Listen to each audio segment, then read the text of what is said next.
നമ്മുടെ ഐറ്റം വേറെ അതാണ് നമ്മളെ ഇതുവരെ എത്തിച്ചത്. ഫ്ലവേഴ്സ് ടിവിയിലെ ഐറ്റം വേറെ എന്ന ഷോ. ഇത് ഐറ്റം വേറെ അങ്ങനെ പറയാം.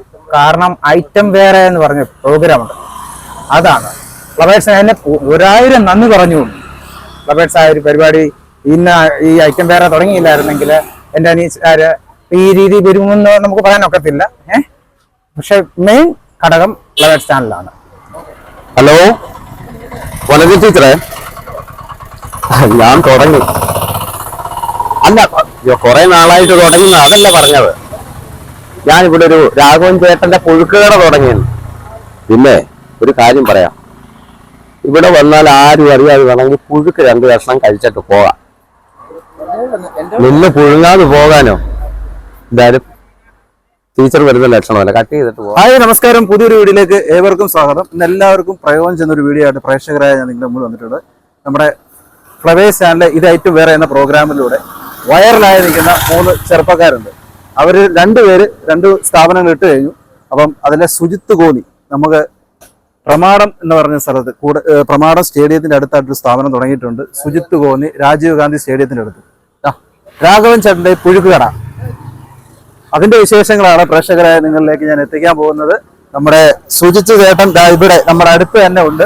ഭാഗ്യം പോലെ ഞങ്ങൾ വന്നപ്പോൾ ഇവിടെ ഇങ്ങനെ കടയിൽ നിൽപ്പുണ്ട്. നമസ്കാരം. നമസ്കാരം. എന്തുകൊണ്ട് വിശേഷം? നല്ല വിശേഷം. നല്ല വിശേഷമാണ്. ഇത് എന്ന് തുടങ്ങിയതായിരുന്നു? ഇത് ഇന്നലെയാണ് തുടങ്ങിയത്. വിഷു ആയതുകൊണ്ട് ഇന്നലെ രാവിലെ ഓപ്പൺ ചെയ്തതാണ്. എല്ലാവരുടെയും നല്ലൊരു സഹകരണവും സപ്പോർട്ടും ഉണ്ട് ഇപ്പൊ വരെ. തുടർന്നും ഇതന്നെ വേണം. ബാക്കി 2 പേര് തുടങ്ങിയപ്പോൾ ചേട്ടൻ തുടങ്ങണമെന്നുള്ള ഇതുകൊണ്ട് തുടങ്ങിയതാണ്, ആഗ്രഹമാണ്. അവർ 2 പേരും എന്തൊക്കെയായിരുന്നു തുടങ്ങിയത്? അവര് ഒരാളാണെങ്കിൽ പൊടിയും കൊച്ചാട്ടന്റെ ചായക്കട. ഇപ്പം റാന്നിയിൽ ഒരെണ്ണം തുടങ്ങിയിരിക്കുന്നത് വനജ ടീച്ചറിന്റെ തയ്യക്കട. അങ്ങനെ ചേട്ടൻ തുടങ്ങിയിരിക്കുന്നത് രാഘവൻ ചേട്ടന്റെ പുഴുക്കുകട. അപ്പൊ 3 പേരും മിന്നി തിളങ്ങിയാണ്. അപ്പം പ്രേക്ഷകരായ നിങ്ങൾ എല്ലാവരും സഹകരിക്കണം, വരണം, കഴിക്കണം. അപ്പം ചേട്ടനെ കാണാൻ പറ്റും വരുമ്പോഴേ? എപ്പോഴും നമ്മൾക്ക് പ്രോഗ്രാം ഒക്കെ ഉണ്ടായതുകൊണ്ട് നമ്മൾ എപ്പോഴും ഇവിടെ കാണത്തില്ല, എങ്കിലും ഉള്ളപ്പോൾ ഞാൻ ഇവിടെ കാണാം. ഇതേപോലെ നമുക്ക് കാണാൻ പറ്റും. അപ്പൊ എല്ലാവരും തീർച്ചയായിട്ടും വരണം, സപ്പോർട്ട് ചെയ്യണം.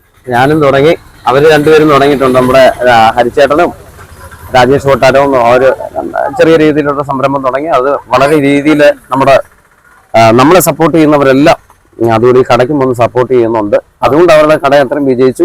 അതുപോലെ ഇപ്പോഴും ഞാൻ തുടങ്ങിയിരിക്കുകയാണ്. എൻ്റെ കടയ്ക്കും എല്ലാവരുടെയും സപ്പോർട്ട് വേണം. ഒരു ചെറിയൊരു സംരംഭമാണ്. എന്റെ അച്ഛന്റെ പേരാണ് രാഘവൻ. അച്ഛനെ ഈ വയൽ ഇവിടെ എല്ലാം വരമ്പൊക്കെ വെട്ടിക്കാണുന്ന ആളാണ്. കണ്ട് കൃഷിയൊക്കെ ഉണ്ടായിരുന്നു അച്ഛന്. അപ്പം പുള്ളി മരിച്ചുപോയി.